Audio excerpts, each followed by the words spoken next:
당신이 고상하다고 생각해, 지훈? 당신은 아무도 필요로 하지 않는 아들만 붙잡고 있는 불쌍한 실패자일 뿐이야.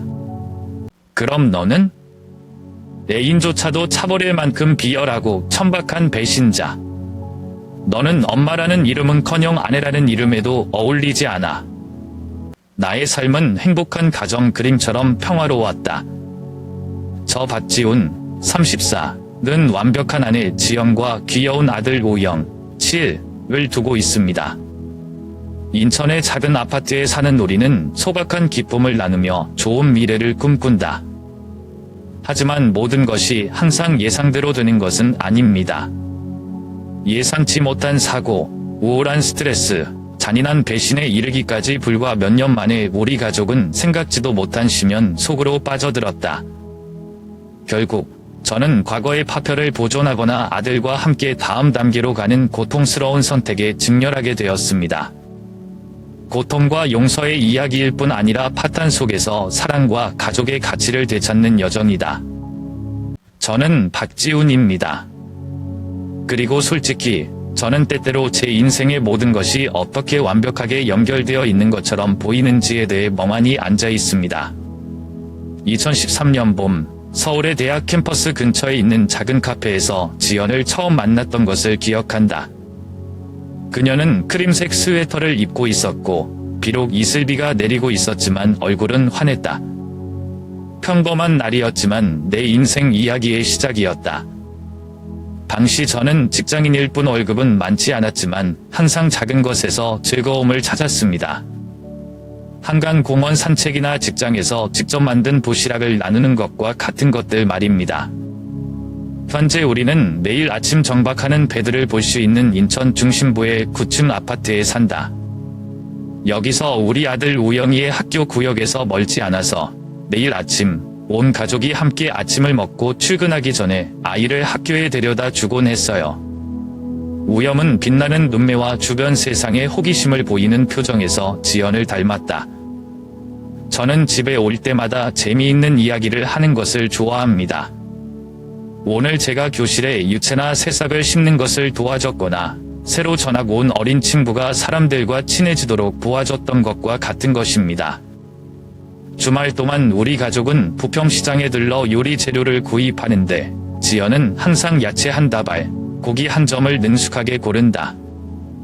나는 그녀가 판매원들보다 더 조심스럽다고 그녀를 놀리곤 했다. 하지만 그녀는 가족의 식사는 항상 가능한 한 따뜻하고 충분해야 한다고 말하며 미소만 지었다. 그리고 우영이는 자기가 좋아하는 떡볶이나 솜사탕을 달라고 하는 걸 절대 잊지 않아요. 그런 작은 순간마다 내가 얼마나 운이 좋은지 깨닫게 한다. 행복은 반드시 큰 것이 아니며 때때로 저녁에는 온 가족이 작은 소파에 옹기종기 모여 과일을 먹으며 지연이 좋아하는 버라이어티 쇼를 볼 수도 있다. 아니면 우영씨가 푹 자고 입술을 삐죽 내밀고 제가 좋아하는 장난감을 손에 쥐고 있는 걸 보면요. 나는 내 삶이 영원했다면 내가 가장 행복한 남자일 것이라고 생각했다. 지영과의 결혼 초창기는 정말 깨어나고 싶지 않은 꿈 같았어요.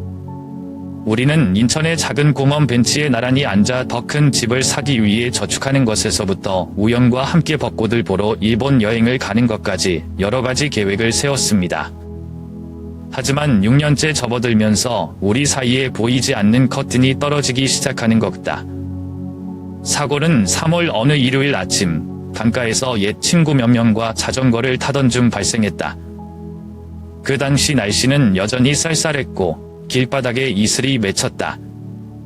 무슨 일이 있었는지 기억이 잘 안 나요. 다만 누군가가 큰 소리로 외쳤다는 것만 기억해요. 순식간에 제 앞에 있던 자전거가 균형을 잃고 저를 들이받았어요.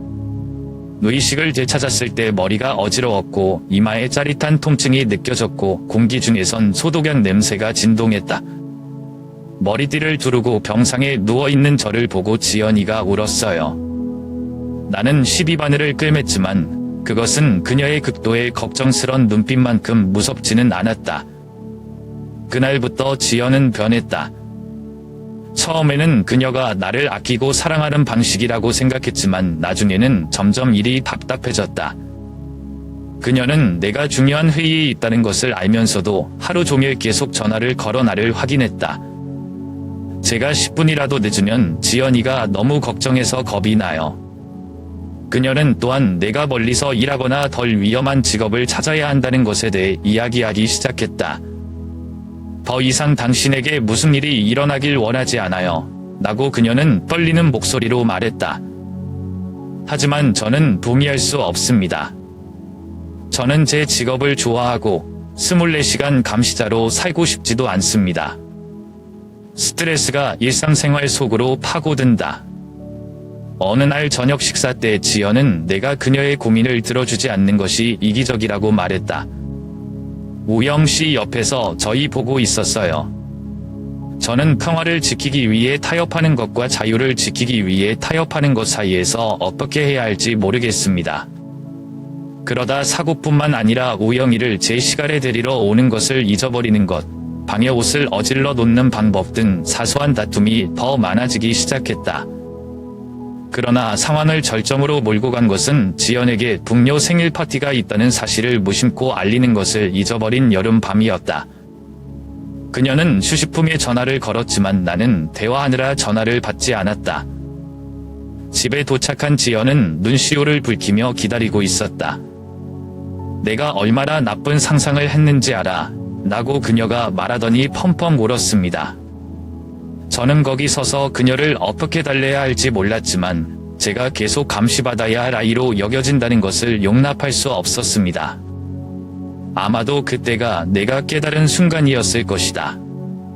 우리의 사랑은 비록 아름다웠지만 두 사람 모두 해소할 줄 모르는 압박감에 짓눌려 있다는 것을.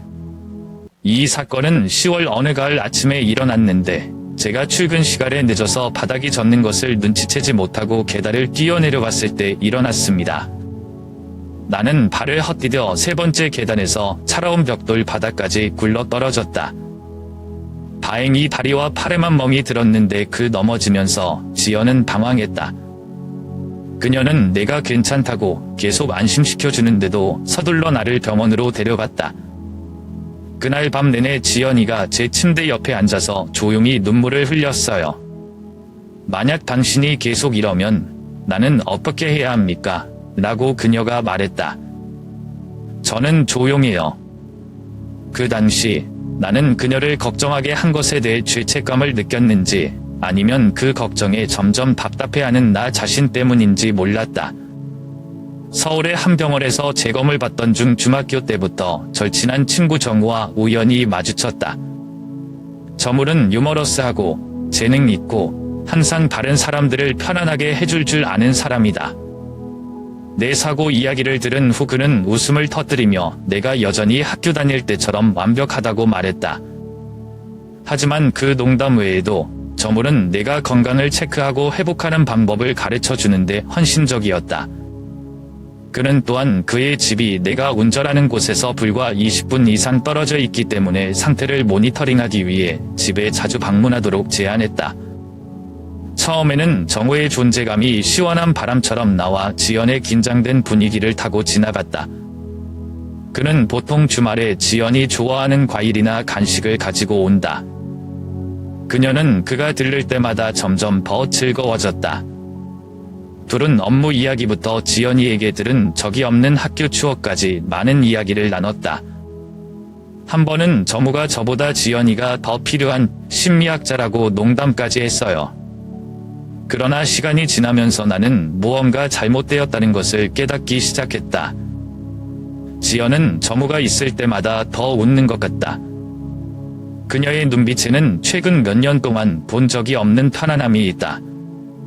어느 날 저녁 우영이가 잠자리에 들었을 때 나는 지연과 정우가 발코니에 앉아 오랫동안 이야기하는 것을 보았다.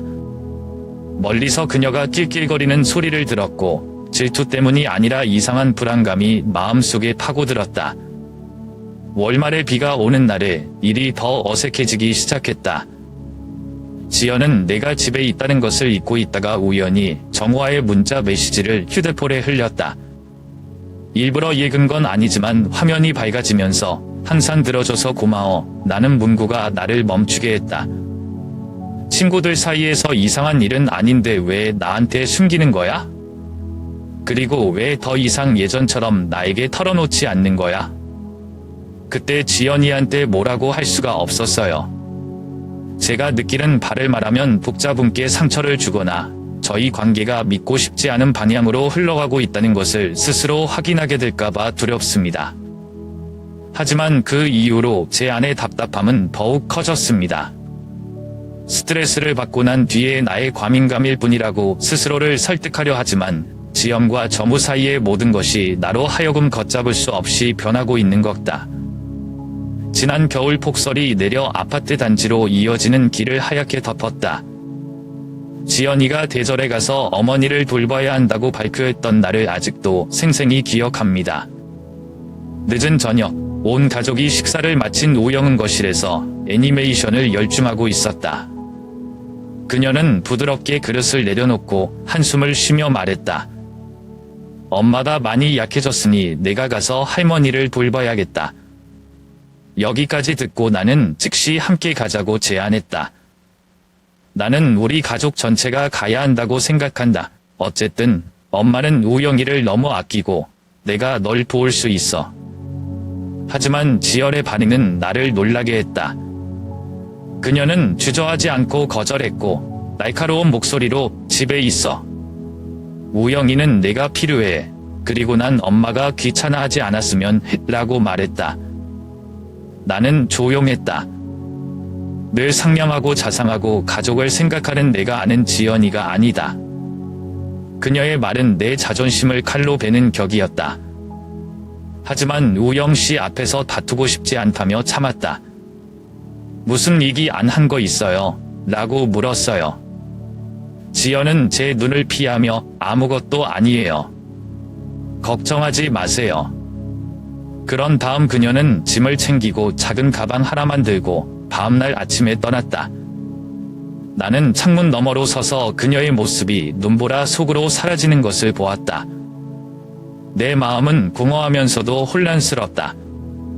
왜 저를 같이 보내지 않으셨어요? 당신 어머니는 정말 얼마나 많이 아프세요? 그리고 말투는 왜 그렇게 냉정하세요? 지연이 대전에 있던 날, 나는 우영과 나의 삶을 정상적으로 유지하려고 노력했다. 하지만 마음이 편치 않아요. 내일 밤 지연에게 전화를 걸어 상황을 묻지만 그녀의 대답은 간단하고 피상적이다. 우리 엄마는 괜찮아. 걱정하지 마세요. 한 번은 반대편에서 웃음소리가 들리는 것을 듣고 저는 멈춰 섰습니다. 거기 누구 있어요? 그러나 나는 묻지 않았다. 아마도 저는 깊이 파고들면 마주하고 싶지 않은 무언가를 발견하게 될까봐 두려운 것 같습니다. 어느 주말 저녁, 우영이 나에게 아빠, 엄마 왔어요. 라고 물었을 때 긴장이 최고조에 달했다. 아기 선생님은 학부모 모임에 오지 말라고 하셔서 나는 갑자기 지연이 처음에 말한 것보다 훨씬 더 오래인 3주 이상 떠났다는 것을 깨달았다. 지연이 엄마에게 전화를 걸어 직접 안부를 묻기로 했다. 그녀가 전화를 받았을 때 그녀의 목소리는 약했지만 여전히 깨어 있어 지연은 여기 없어요. 라고 대답할 수 있었다. 몇 달 전에 마지막으로 엄마를 방문했을 때였죠. 엄마가 아직 건강하셨을 때요. 그녀의 대답은 충격적이어서 저를 혼란스럽게 했습니다. 나는 감히 내 귀를 믿을 수 없다. 그럼 지연이는 어디 있어요? 그리고 왜 그녀가 거짓말을 해야 할까요? 그날 밤 나는 잠을 잘 수 없었다. 나는 거실에 앉아 유리창 너머로 새어나오는 도시 불빛을 바라보았다. 마음속에는 지연이가 아마 예상치 못한 무언가를 숨기고 있는 것 같다는 무수한 질문과 막연한 두려움이 자리 잡고 있다. 내 안의 의심은 더 이상 참을 수 없는 지경에 이르렀다. 정월 초 어느 날 아침, 우영이를 학교에 데려다 준 후 나는 차를 몰고 대전으로 가기로 결정했다. 눈은 고속도로 양쪽에 하얗게 덮여 있었지만 내 머리는 엉망이었다. 지연이한테 온다고 한 것도 아니고 도착해서 뭘 할지 모르겠어요. 저는 단지 제가 답을 필요로 한다는 것을 알았습니다. 지금 당장은요. 시어머니 집 문 앞에 도착했을 때 나는 그녀가 종종 이곳의 방문에 익숙했기 때문에 집이 잠겨 있지 않은 것을 보았다. 내가 들어서자 손바닥이 땀으로 흠뻑 젖었다. 거실에서 들려오는 웃음소리에 나는 아연실색했다. 제가 사랑했던 부드러운 웃음소리 지연이 목소리였는데 오랜만에 들었어요. 그리고 친숙한 조용한 남자 목소리, 정우. 저는 발을 헛디뎠습니다. 거실 문을 열었을 때 눈앞에 펼쳐진 광경은 내 심장을 먹게 했다. 지연과 저물은 소파에 앉아 익숙한 듯 손을 맞댄다. 지연은 놀란 눈으로 나를 돌아보았지만 순식간에 평정을 되찾았다. 형, 여기 왜 왔어? 그녀가 냉랭한 목소리로 물었다. 내가 방해하고 있는 것 같지 않아. 그녀의 마른 불에 기름을 붓는 것과 같았다. 나는 가슴 속에서 분노가 치솟는 것을 느꼈다. 귀찮아? 나는 소리쳤고 내 목소리는 분노와 고통으로 터졌다. 내가 무슨 일이 일어나고 있는지 깨닫지 못한다고 생각해요. 내가 얼마나 멍청하다고 생각하는가. 저물은 이때 침착하려고 애쓰며 일어섰다. 천천히 얘기해요. 지훈 씨, 내가 생각했던 그런 게 아니야. 생각했던 그런 거 아니야? 나는 싱긋 웃으며 눈을 똑바로 뜨고 그를 바라보았다. 그럼 두 분은 여기 앉아 계신 걸 어떻게 설명하실 건가요? 손에 손을 들고 계셨는데 그동안 저한테 거짓말을 하셨죠? 지연은 일어서서 눈빛이 날카로워졌지만 약간 긴장했다. 그는 아무것도 이해하지 못했다. 당신이 나에게 줄 수 없는 평화를 찾기 위해 휴식을 취하러 왔습니다. 저물은 내 말을 들어주는 사람일 뿐, 그 이상은 아니야. 주변의 모든 것이 무너지는 느낌에 고개를 저었다. 평화를 원하십니까? 거짓말하고, 가족을 버리고, 다른 남자를 찾아 평화롭게? 방은 조용하게 가라앉았다. 믿었던 절친한 친구 정우가 이제 낯선 사람처럼 서 있는 것을 본다. 정성을 다해 사랑했던 지연을 보니 어느 때보다 멀어졌다. 그럼 진짜야. 내가 걱정하는 건 다 맞아. 나는 목소리를 낮추며 말했다. 설명을 하고 싶다면 이번이 마지막 기회입니다. 지연이가 저를 쳐다보고 있어요. 눈빛이 흔들리고 있어요. 그러나 그녀는 사과를 말하는 대신 만회하기엔 너무 늦은 것처럼 한숨만 쉬었다. 아마도 우리는 멈춰야 합니다. 우리 둘 다 더 이상 자신이 아니야. 그녀의 말은 마치 칼처럼 내 가슴 깊숙이 박혔다. 붙잡으려는 정우의 부름에 몸을 돌려 집을 나섰다. 차를 몰고 인천으로 돌아오니 세상이 무너진 것 같은 느낌이 들지만 가장 가슴 아픈 것은 배신감이 아니라 내가 심혈을 기울여서 쌓아온 가족이 이제 파편만 남았다는 점이다. 지연과 마주보며 무엇을 기다렸을지 모르지만 부인하지 않았다는 사실이 나를 거의 쓰러뜨렸다. 그녀는 내 앞에 서서 확고한 눈빛을 하고 있지만 형언할 수 없는 피로도 가득 차 있다. 네. 라고 그녀는 내 마지막 희망을 모두 끊어버리려는 듯한 목소리로 인정했다. 이 관계는 정우가 사고 후 집을 자주 방문했을 때 시작됩니다. 나는 당신이 결코 할 수 없는 것을 듣고 위로받고 있다. 나는 씁쓸하게 웃었고 가슴속에 울컥하는 억울함을 느꼈다. 그래서 내 잘못이야? 내가 너무 잘못해서 바로 뒤에서 배신하기로 선택했어? 지연은 물러서지 않고 어깨에 모든 책임을 전가하려는 듯 내 눈을 쳐다보기까지 했다. 그는 항상 일하느라 바쁘고 내 감정에 전혀 신경 쓰지 않는다. 내가 가장 외로울 때 나와 함께 있는 유일한 나를 이해하는 사람이다. 그녀의 말은 내 마음을 태우는 불길 같았다. 그럼 난 뭐야? 나는 분노의 참 목소리로 외쳤다. 그동안 쉽게 속일 수 있도록 내가 바보에 불과했던가? 내가 더 이상 말할 시간도 없이 장모는 옆방에서 나왔다. 그녀의 몸매는 작았지만 목소리는 모든 논쟁을 종식시키려는 듯 권위적으로 울려 퍼졌습니다. 충분히 해, 지훈아. 할머니가 큰 소리로 말했다. 지연이를 충분히 고생시켰어. 그는 너처럼 자기만 아는 남자가 아니라 사랑할 줄 아는 남자가 필요하다. 그녀의 마른 불에 기름을 붓는 것과 같았다. 나는 할머니를 돌아보았고 비록 그녀가 배신자일지라도 나를 사랑했던 시어머니가 지연의 편을 든다는 것을 믿을 수 없었다. 제가 뭘 잘못했나요? 나는 목이 메어 눈이 충혈되었다. 저는 이 가족을 돌보는데 제 인생을 바쳤습니다. 지연이를 놔둔 건가요? 아니면 제 멋대로 저를 떠난 건가요? 그러나 그녀는 대답하지 않고 차가운 눈빛으로 나를 바라보았다.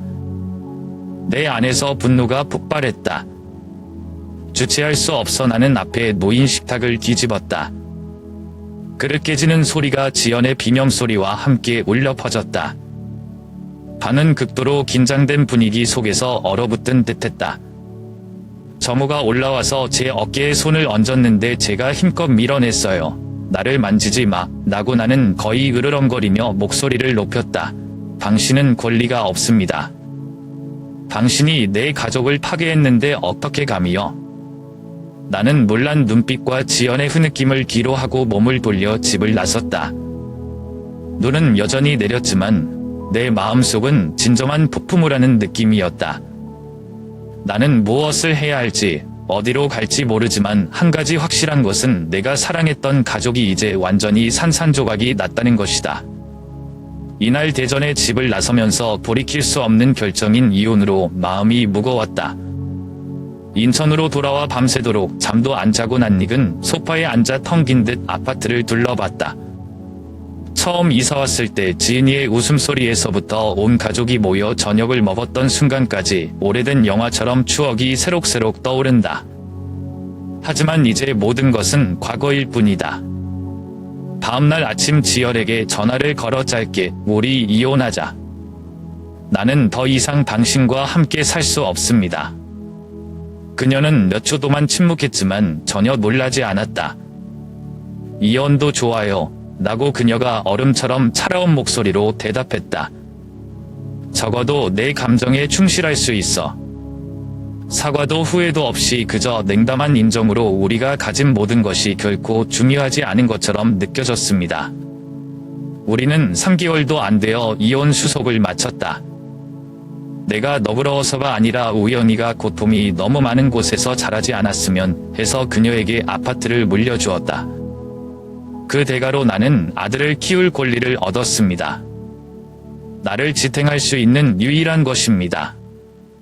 이혼 후 첫 몇 달은 안몽이었다. 모든 것을 잊기 위한 방법으로 일에 뛰어들었지만 인천 근교에 임시로 임대한 작은 아파트로 돌아올 때마다 공허함이 엄습했다. 우염은 그때 무슨 일이 일어났는지 아직 완전히 이해하지 못했으며 종종 나에게 엄마, 어디 있어요? 아빠? 저녁 먹으러 안 올 거야? 그럴 때마다 엄마가 일한다고 거짓말하고 아이를 품에 안았다. 근데 사실 지연이가 우리 없는 삶을 선택한 거 알아요. 나는 우영이란 엄마, 아빠가 되려고 노력한다. 아침마다 일찍 일어나 아이들을 위해 도시락을 싸고 예전에 지연이가 만들었던 김밥 만드는 법을 배웁니다. 늦은 저녁, 퇴근 후에 피곤해도 나는 여전히 아이들과 함께 앉아서 공부하며 아이들이 학교에서 이야기를 하는 것을 들었다. 가끔 우영이가 자기도 모르게 엄마 라고 부르다가 갑자기 생각나서 제 눈이 머뭇거리면서 저를 쳐다보곤 했어요. 그 순간들은 내 마음을 조이는 것 같았지만 나는 감히 내 아이들이 나약하다는 것을 알게 할 수 없었다. 제 점은 큰 부담이다. 오래된 아파트의 은행 빚을 갚는 것 외에도 우영의 등록금과 생활비도 챙겨야 했다.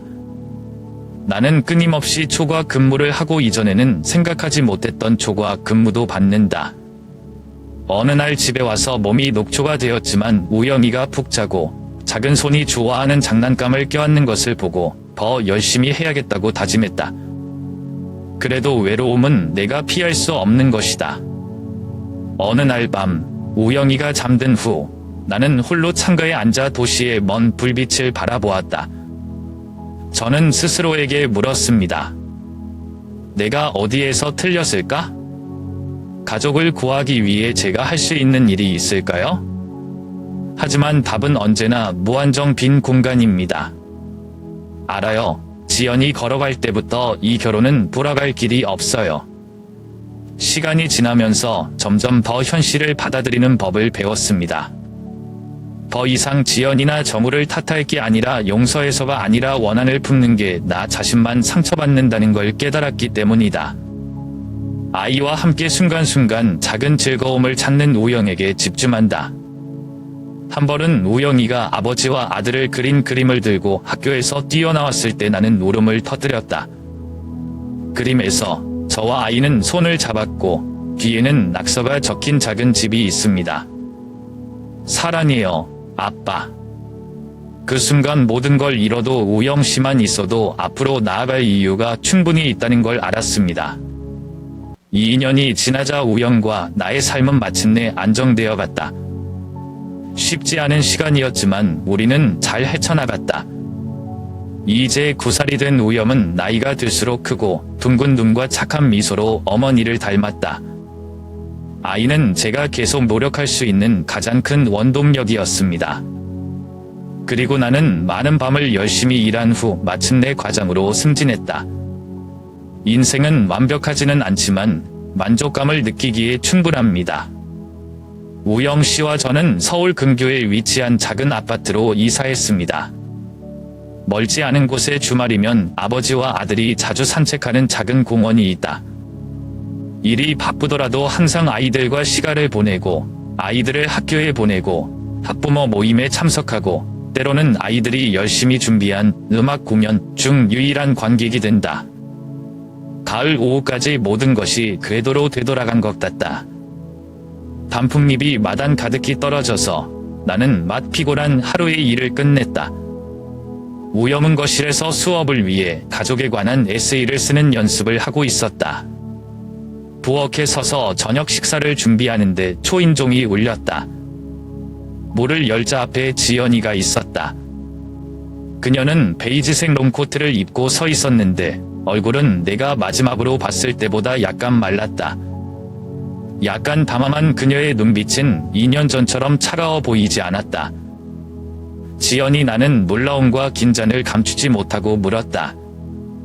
지훈아, 얘기 좀 해야겠어. 라고 그녀는 가볍지만 간절한 목소리로 말했다. 나는 그녀가 들어오도록 문을 활짝 열기 몇 초 전에 망설였다. 우영은 탁자에서 일어나자마자 엄마를 보자 눈이 번쩍 뜨였다. 엄마. 제가 달려가서 지연이를 껴안았어요. 그 순간 나는 내 감정이 무엇인지 몰랐다. 아이가 엄마를 다시 만날 수 있어서 기쁘거나 우리 가족을 파괴했던 사람과 마주칠 때 고통스러웠다. 우리는 식탁에 앉았는데 공기가 너무 무거워서 숨이 막힐 지경이었다. 지연은 고개를 숙이고 두 손을 꼬았다. 갑자기 와서 미안해요. 하지만 당신을 만나야 해요. 그리고 우영이도. 저는 침착하려고 노력해요. 지연이 뭐 필요해? 2년 후 그녀는 갑자기 우리 집 문 앞에 나타났다. 왜? 지연이 눈시울을 붉혔다. 나는 내가 아무것도 요구할 권리가 없다는 것을 안다. 그런데 다시 가고 싶어요. 잘못 고치고 싶어요. 그녀의 말은 나를 아연실색하게 했다. 어떻게 반응해야 할지 모르겠어요. 그녀가 남긴 옛 기억, 논쟁, 배신, 고통까지. 나는 숨을 깊이 들이쉬고 목소리를 차분하게 유지하려고 노력했다. 돌아와요. 왜? 그녀는 이미 자신의 길을 선택했다. 지연이 고개를 살짝 흔들자 눈물이 볼을 타고 흘러내렸다. 정우. 떠났어요. 제가 생각하는 그런 사람이 아니에요. 내가 잘못했어. 너무 늦어서 다 잃었다는 것만 깨달았어요. 그녀의 말은 내 가슴에 펀치를 날리는 것과 같았다. 내가 여전히 그녀를 사랑해서가 아니라 그녀의 등장이 내가 구축하려고 했던 평화로운 삶을 자극하고 있기 때문이다. 우영 씨는 지금 무슨 일인지 모르면서 눈을 부릅뜨고 저희들을 보고 계십니다. 나는 일어나서 내 감정을 숨기기 위해 몸을 돌렸다. 지연아, 그러면 안 돼. 그녀는 단지 다른 곳에 자기 자리가 남아있지 않기 때문에 돌아올 수 없었다. 너는 나와 우영이가 뭐라고 생각하니? 임시 대피소인가요? 지연이가 울음을 터뜨렸지만 저는 그녀의 감정이 그녀의 결심을 움직이게 할 수 없었어요. 지난 2년 동안 나는 그녀 없이 사는 법을 배웠다. 그리고 다시는 우영 씨에게 상처 주지 않을게요. 지금 당장 대답하지 않을게요. 라고 침착하지만 단호한 목소리로 내가 말했다. 우영이를 만날 수도 있지만 돌아가고 싶다는 건 사과보다 더 필요해. 지연은 침묵했고 눈은 여전히 희망에 차 있었지만 후회는 가득했다. 마음속으로는 감정의 폭풍이 불어나고 있지만 이번 결정은 나뿐만 아니라 우영의 미래를 위한 것이라는 것을 안다. 세월과 잘못된 결정이 어느 정도 활력을 아달한 것처럼 야임뺨에 눈물이 흘러내리며 지연은 거기에 서 있다. 바람이 창문 밖으로 불어와 방 안의 공기가 차가워졌다. 그녀는 숨을 깊이 들이쉬고 나서 울먹이며 말했다. 저물은 몇 달 만에 나를 떠났다. 제가 생각했던 그런 사람이 아니에요. 지훈아, 내가 틀렸어. 너는 나를 잃지 말아야 하고 너의 가족이 무너지게 해서는 안 된다. 너무 늦은 거 알지만 다시 시작할 수 있는 기회를 주세요. 그녀의 말은 죄책감에 찬 메아리처럼 울려 퍼졌지만 나에게는 옛 아픔을 더할 뿐이었다. 나는 그녀를 쳐다보며 분노, 연민, 또는 단순히 이름 부를 수 없는 공허함 등 무엇을 느껴야 할지 몰랐다. 방이 너무 조용해서 나 자신의 숨소리가 들렸다. 마지막으로 바깥의 가을 분위기보다 더 차가운 목소리로 말했다. 사과 한마디로 모든 것을 바로잡는 데 충분하다고 생각하세요?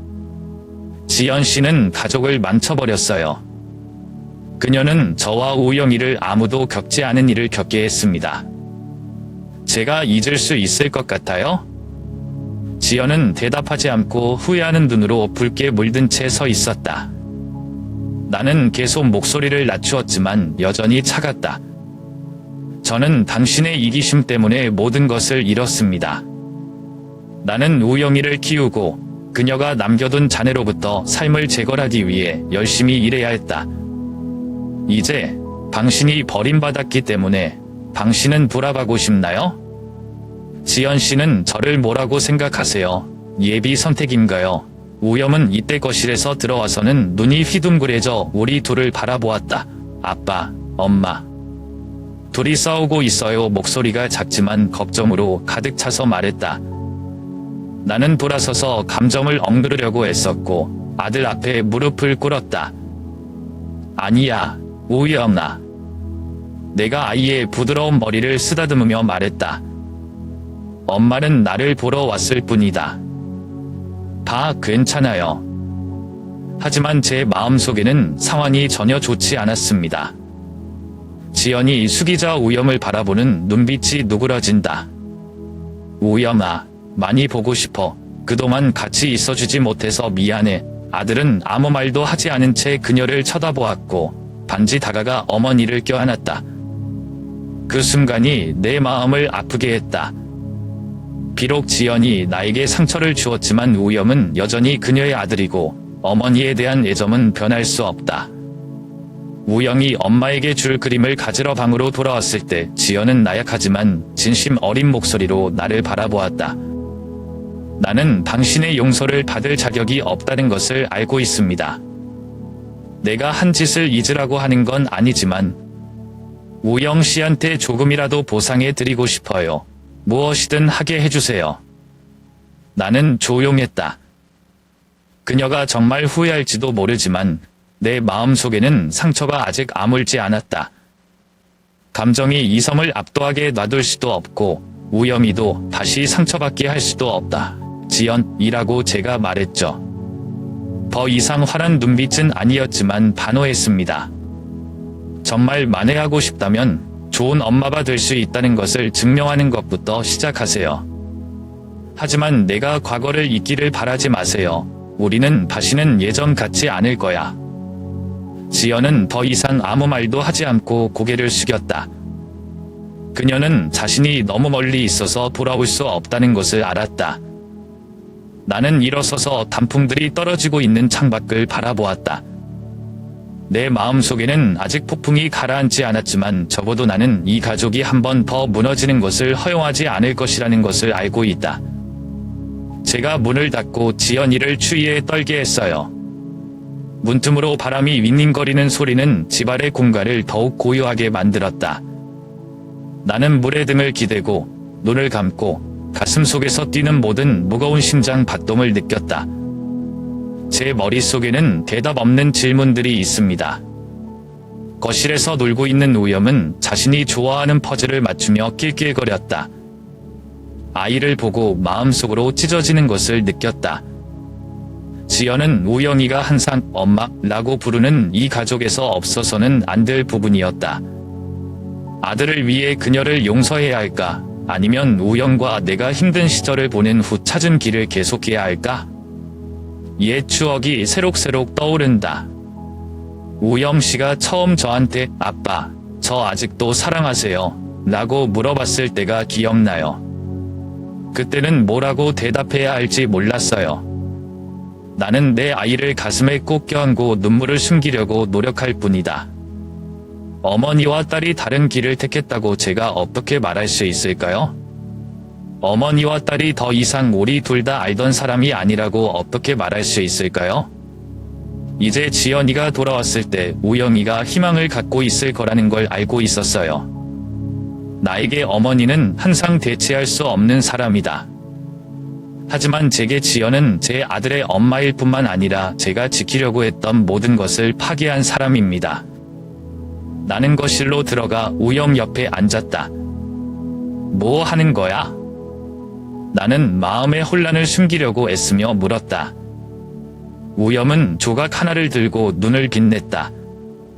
아빠, 보세요. 저 거의 다 됐어요. 그런데 빠진 게 하나 있어요. 한 조각이 빠졌습니다. 그 말이 나를 멈추게 했다. 우영이의 인생에서 지연이 그 조각이 아닐까? 하지만 만약 그 조각을 되돌린다면 그림이 손상되지 않았을까? 아니면 다시 자네들이 생길까? 그날 저녁, 나는 발코니에 앉아 도시의 불빛이 깜박이는 것을 지켜보았다. 내 머릿속에는 우영이가 엄마와 가까이 있는 삶, 나와 아이가 익숙한 새로운 가족, 그리고 지연이 다시 한번 아이에게 상처를 줄 수 있다는 불안감이 바른 전망들이 있다. 지연이가 틀린 것을 고치고 싶다고 말한 적이 있는데 과연 그 약속이 의미가 있을까? 한 번의 배신은 신뢰를 깨기에 충분하며 제가 다시 세울 수 있을지 확신이 서지 않습니다. 하지만 저는 우영 씨가 엄마가 더 이상 저를 신경 쓰지 않는다고 느끼며 자라나는 것도 원하지 않아요. 결국 저는 그 답이 지금 당장은 나올 수 없다는 것을 깨달았습니다. 제 마음, 제 정신은 모두 시간이 필요합니다.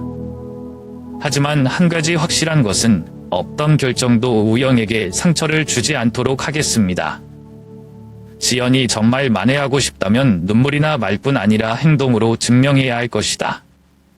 나는 밤으로 돌아가서 잠든 우영을 바라보며 작은 손으로 고민형을 꼭 껴안았다. 나는 내 머리카락을 부드럽게 쓰다듬으며 속삭였다. 어쨌든 아빠는 널 지켜줄 거야. 너는 내가 계속 걸어갈 수 있는 유일한 이유.